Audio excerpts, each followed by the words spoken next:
Good morning BA first year students. आज हम उपयोगिता विश्लेषण पढ़ेंगे। और मैंने बहुत सारे असाइनमेंट्स आपके गूगल शीट्स में मैं लगातार देती आ रही हूँ और मुझे खुशी है कि बहुत सारे स्टूडेंट्स उनको कर भी रहे हैं। उपयोगिता विश्लेषण के संदर्भ में हम आज शुरू कर रहे हैं, क्योंकि जब मैंने आपको पहले माइक्रो इकोनॉमिक्स के बारे में बताया था तो मैंने आपको बताया था कि हम पहले सेक्शन में उपभोक्ता व्यवहार के बारे में जानते हैं। फिर उसका जो सेक्शन बी है, खंड ब है, उसमें हम लोग उत्पादक के व्यवहार के बारे में जानते हैं। और तीसरे में हम लोग वितरण, यानी कि सेक्शन सी में हम वितरण से संबंधित वितरण का सारा सिद्धांत पढ़ते हैं। और हम उपभोक्ता व्यवहार, उत्पादक व्यवहार और वितरण की बात क्यों करते हैं, मैंने इस संदर्भ में भी आप लोगों को बहुत अच्छे से बताया था कि उपभोक्ता का व्यवहार जो होता है वो बहुत मायने रखता है। इकोनॉमिक्स में हम लोगों को जब भी किसी इकोनॉमी को डेवलप करना है तो इकोनॉमी की जो यूनिट है, इकाइयां हैं, उसमें एक तो उपभोक्ता की इकाई है, एक उत्पादक की इकाई है और एक ये जो कीमत एक अपने आप में इकाई है, एक फर्म एक इकाई है। तो ये इकोनॉमिक यूनिट्स कहलाती हैं, आर्थिक इकाइयाँ कहलाती हैं। और आर्थिक इकाइयों के बारे में हम अध्ययन करते हैं व्यष्टि अर्थशास्त्र में। तो जब हम व्यष्टि की बात करते हैं तो हम उसमें उपभोक्ता के व्यवहार के संदर्भ में जब हम बात करते हैं तो हम इसलिए हम इसके बारे में पढ़ेंगे ताकि हमें ये मालूम चले कि एक उपभोक्ता इकोनॉमी में किस प्रकार की एक्सपेक्टेशंस रखता है, किस प्रकार का व्यवहार करता है और किस तरह से उसका विकास, किसी भी इकोनॉमी का विकास किया जा सकता है। तो क्योंकि मनुष्य की आवश्यकताएं अनंत हैं और उन आवश्यकताओं की पूर्ति के लिए साधन जो होते हैं वो बहुत सीमित होते हैं। प्रत्येक उपभोक्ता यदि वो विवेकशील है तो अपने सीमित साधनों से यथासंभव अधिकाधिक आवश्यकताओं की पूर्ति कर अधिकतम संतुष्टि प्राप्त करने का प्रयास करता है। तो वह इस उद्देश्य की पूर्ति के लिए अपने उपभोग में कम उपयोगिता वाली वस्तुओं के स्थान पर अधिक उपयोगिता वाली वस्तुओं को प्रतिस्थापित करता है। और प्रतिस्थापन की यह प्रक्रिया तब तक चलती रहती है जब तक कि उपभोक्ता को अपने व्यय से प्रत्येक वस्तु के उपभोग में सीमांत उपयोगिता समान न हो जाए। इसी को हम इक्वी मार्जिनल यूटिलिटी सिद्धांत भी कहते हैं। यानी कि फिर से मैं ये बात दोहराती हूँ कि वह अपने मतलब विवेकपूर्ण इसलिए कहलाता है क्योंकि वो अधिकतम संतुष्टि करने का प्रयास करता है। और वो अधिकतम संतुष्टि करने के लिए, इस उद्देश्य के लिए उपभोग में कम उपयोगिता वाली वस्तुओं के स्थान पर अधिक उपयोगिता वाली वस्तुओं को प्रतिस्थापित करता है, यानी कि सब्स्टिट्यूट करता है। फिर प्रतिस्थापन की यह प्रक्रिया वह तब तक जारी रखता है जब तक कि उपभोक्ता को अपने व्यय से प्रत्येक वस्तु के उपभोग में सीमांत उपयोगिता समान न हो जाए। यानी कि दो वस्तुओं में तब तक वो व्यय करता रहेगा जब तक कि दोनों में उपयोगिता जो मिल रही है वो समान उपयोगिता न हो जाए। तो दो कॉन्सेप्ट हो गए। एक तो हमने बताया कि बेहतर उपयोगिता वाली वस्तुओं की तरफ वो प्रतिस्थापन करता है, और दूसरा वो तब तक प्रतिस्थापन करता रहता है क्योंकि वो एक बार में एक ही वस्तु नहीं खरीदता, एक साथ में वो दो वस्तुएं खरीद सकता है, एक से अधिक वस्तुएं खरीदता है। तो ऐसे समय में वो तब तक वो प्रतिस्थापन करता रहेगा जब तक कि उपभोक्ता को अपने व्यय से प्रत्येक वस्तु के उपभोग में सीमांत उपयोगिता समान ना हो जाए। तो ठीक इसी प्रकार उत्पादक अपने अधिकतम लाभ के लिए काम करता है। तो मैंने कहा कि उत्पादक के बारे में कब हम पढ़ेंगे, जब हम सेक्शन बी की बात करेंगे। तो सेक्शन बी में हम लोग उत्पादक के व्यवहार की बात करेंगे। और उत्पादक भी विवेकशील उत्पादक तभी कहलाता है जब वो अपने लाभ को अधिकतम करने की कोशिश करता है। तो वो कम उत्पादक साधन के स्थान पर अधिक उत्पादक साधन की को प्रतिस्थापित करता है। तो अगर मान लीजिए लेबर कम उत्पादक हो रहा है तो वो कैपिटल ज़्यादा लगाएगा, कैपिटल अगर ज़्यादा उत्पादक है तो वो साधन के स्थान, मतलब एक कम साधनों के उपयोग से ही तो वो उत्पादन कर रहा है, तो साधन ही उसका उत्पादन बढ़ाते हैं। तो वो साधन का उपयोग इस प्रकार से करने लगता है कि जिस साधन से उसको ज़्यादा उत्पादन मिल रहा है उस साधन को वो ज़्यादा लगाएगा। तो वो कम उत्पादन मिलने वाले साधन को वो उस अच्छे ज़्यादा उत्पादन देने वाले साधन से प्रतिस्थापित कर देगा। और ये तब तक ये प्रतिस्थापन की प्रक्रिया करता रहेगा जब तक कि प्रयोग में सभी साधनों की जो सीमांत उत्पत्ति है वह समान ना हो जाए। तो उपभोग में प्रतिस्थापन नियम को हम सीमांत उपयोगिता नियम से भी जान सकते हैं।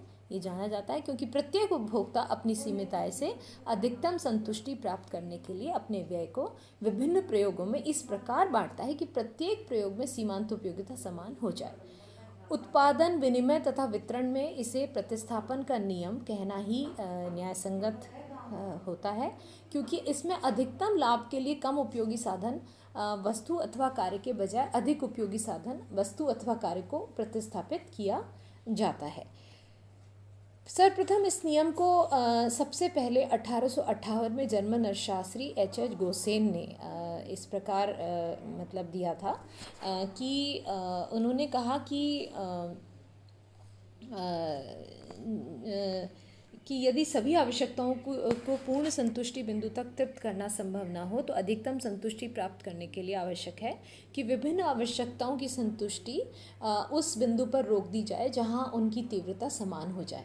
इसी कारण से इसे गोसेन का नियम कहते हैं, गोसेन का दूसरा नियम कहते हैं।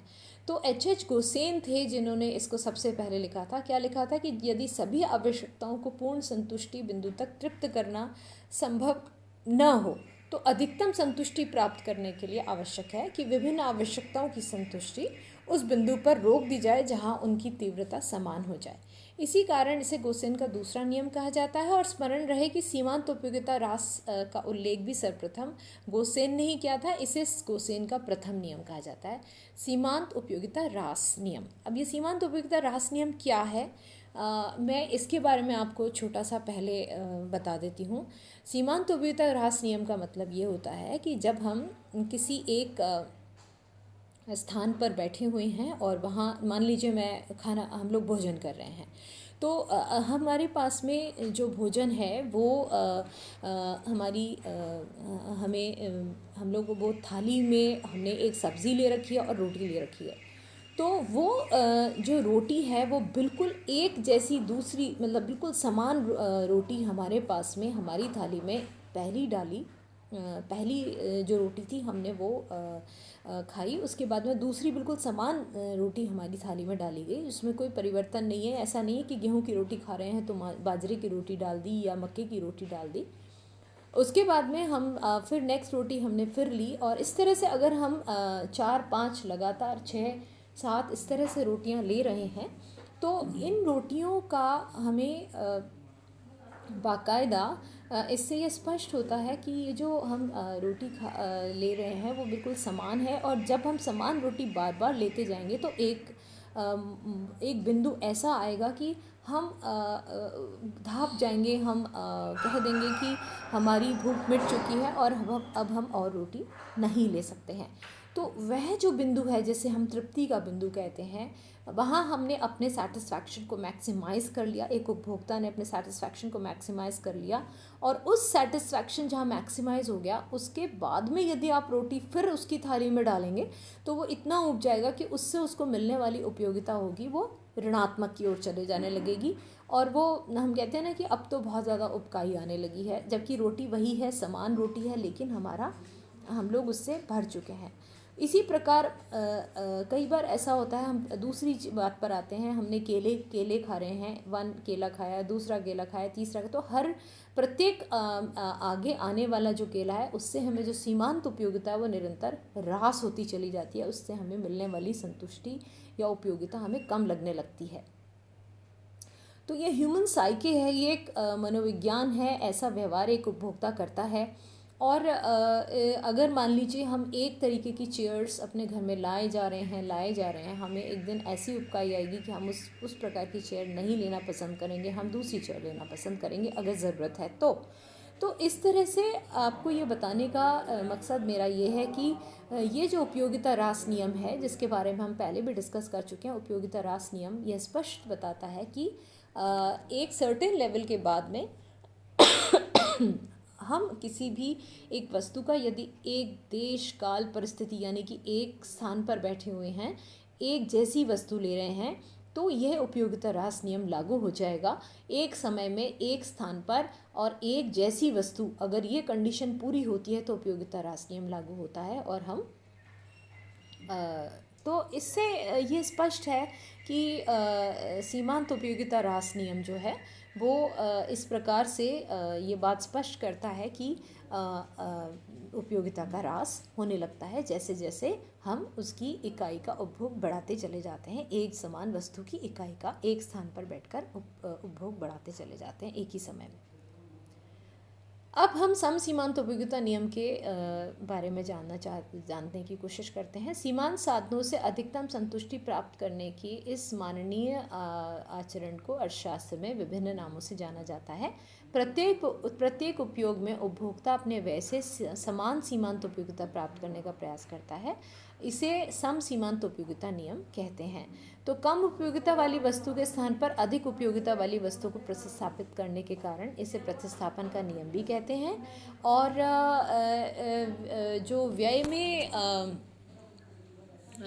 में उचित ढंग अपनाने के कारण इस व्यय का इसको लॉ ऑफ स्पेंडिंग भी कहते हैं। और अपने सीमित आय के व्यय से अधिकतम संतोष प्राप्त करने के प्रयास के कारण इसे अधिकतम संतुष्टि नियम भी कहते हैं। तो विभिन्न प्रयोगों में समान उपयोगिता मिलने के कारण उपभोक्ता का किसी भी वस्तु के उपयोग के प्रति तटस्थ हो जाने के कारण इसे मितव्ययिता का नियम भी कहते हैं, लॉ ऑफ इकोनॉमी भी कहते हैं। और उपभोग में के क्षेत्र में प्रत्येक उपभोक्ता के द्वारा इस नियम के पालन की प्रवृत्ति के कारण इसे उपभोग का नियम, लॉ ऑफ कंजम्पशन भी कहते हैं। आधुनिक उसके व्याख्या के अनुसार इस नियम को अनुपातिका का नियम यानी लॉ ऑफ प्रोपोर्शनलिटी भी कहते हैं। और प्रोफेसर लेफ्टविच हुए हैं इकोनॉमिस्ट के रूप में, उन्हें इसे आय के आवंटन का सिद्धांत भी बताया कि जिससे इनकम एलोकेशन किस तरह से बेस्ट किया जा सकता है, क्योंकि इसके अनुसार ही आय का विभिन्न उपयोगों में आवंटन या वितरण किया जाता है। समसीमांत उपयोगिता नियम की परिभाषा हम देने की कोशिश करते हैं। प्रोफेसर मार्शल ने सबसे पहले समसीमांत उपयोगिता नियम की परिभाषा दी। यदि एक व्यक्ति के पास एक ऐसी वस्तु है जिसे वह विभिन्न प्रयोगों में यूज़ में ला सकता है, तो वह उस वस्तु को विभिन्न प्रयोगों में इस प्रकार बांटेगा कि प्रत्येक प्रयोग में उसे लगभग समान सीमांत उपयोगिता मिले। तो यह समसीमांत उपयोगिता नियम है, क्योंकि यदि उसकी सीमांत उपयोगिता किसी एक प्रयोग में दूसरे की अपेक्षा अधिक है तो वह दूसरे प्रयोग में अधिक में इसकी कुछ मात्रा हटाकर पहले से इसका प्रयोग बढ़ाकर कुछ अधिक लाभ उठाएगा।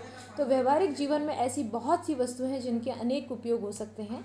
जैसे चीनी से आप मिठाई भी बना सकते हैं, चाय भी बना सकते हैं, शरबत भी बना सकते हैं। इसी तरह ऊन से स्वेटर, मोजे, जर्सी, गुलबंद आदि सब बना सकते हैं।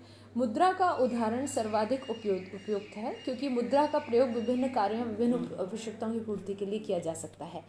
तो अगर मुद्रा को एक वस्तु के रूप में ले रहे हैं तो हम ये बात कह सकते हैं। तो मुद्रा के रूप में इस नियम की व्याख्या अधिक स्पष्ट हो सकती है कि कोई व्यक्ति अपनी सीमित आय से अधिक उपयोगिता प्राप्त करने के लिए इसे विभिन्न मदों पर इस प्रकार व्यय करता है कि विभिन्न मदों में व्यय की प्रत्येक इकाई की सीमांत उपयोगिता समान मिले। तो प्रोफेसर जे.के. मेहता रहे हैं, इकोनॉमिस्ट हैं, उन्होंने भी इस नियम की व्याख्या में निश्चित काल पर अधिक जोर दिया है। और जैसे उन्होंने कहा कि यदि एक निश्चित काल में कोई वस्तु कई आवश्यकताओं को पूर्ण कर सकती है तो उसकी एक निश्चित मात्रा से अधिकतम संतोष प्राप्त करने के लिए उसे कई अलग अलग आवश्यकताओं के बीच इस प्रकार बांटना चाहिए कि इस निश्चित काल में भी सभी दिशाओं में उसकी सीमांत उपयोगिता लगभग समान हो। तो आधुनिक अर्थशास्त्री इस नियम को आनुपातिक सीमांत उपयोगिता नियम भी कहते हैं। और प्रोफेसर सैमुअल्सन ने इसका बहुत अच्छा उन्होंने अपने शब्दों में बताया था कि अगर उपभोक्ता ने अपने उपभोग को इस प्रकार व्यवस्थित कर रखा है कि उसे प्रत्येक वस्तु से प्राप्त हो रही सीमांत उपयोगिता उसकी कीमत यानी प्राइस के ठीक अनुपात में है, तो उससे ये विश्वस्त हो जाना चाहिए कि संतुलन की इस स्थिति के परित्याग से उसे कोई लाभ नहीं होगा। इससे स्पष्ट है कि उपभोक्ता को अधिकतम संतुष्टि तभी प्राप्त होती है जबकि क्रय की जाने वाली प्रत्येक वस्तु की सीमांत उपयोगिता उसकी कीमत के अनुपात में हो। जैसे अगर इसको हम गणितीय सूत्र दें तो ये इस प्रकार का गणितीय सूत्र बनता है, यानी marginal utility of X good MUX, marginal utility of Y good MUY, marginal utility of Z good that is MUZ। So हम n नंबर ऑफ वस्तुओं की बात करते हैं तो marginal utility of n goods है ना, तो that is MUN। सो अब PX, PY, PZ, PN, PX, PY, PZ, PN क्या है? PX price of X, PY price of Y, PZ price of Z और PN यानी कि n वस्तुओं का प्राइस। तो यह अधिक संतुष्टि का द्योतक कैसे होगा? यदि MUX बाय PX, ये जो अनुपात है, जो प्रपोर्शन है, ये बराबर हो MU बाय PY के, ये बराबर हो MUZ बाय PZ के, और ये बराबर हो MUN बाय PN के। तो इसको हम कहेंगे यहाँ पर अधिकतम संतुष्टि प्राप्त हो गई। तो अब हम आगे नेक्स्ट क्लास में समसीमांत उपयोगिता नियम की बहुत डिटेल में व्याख्या करेंगे, और हम नेक्स्ट क्लास में पढ़ते हैं। Thank you so much.